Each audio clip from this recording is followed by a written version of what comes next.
আজকের যে ঘটনা, যেখানে একজনের প্রাণ চলে গেল এবং এতজন কার্যত ছাদ হারা হলেন, সেই প্রশ্ন তারাও তুলছেন যে পুরসভার তরফেও কেন নজরদারি ছিল না 6 মাস আগের ঘটনার পরে।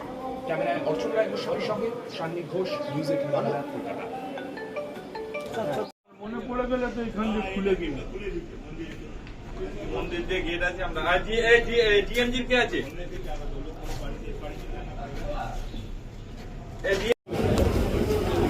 আরে না, ওই নামে বসানো হবে না।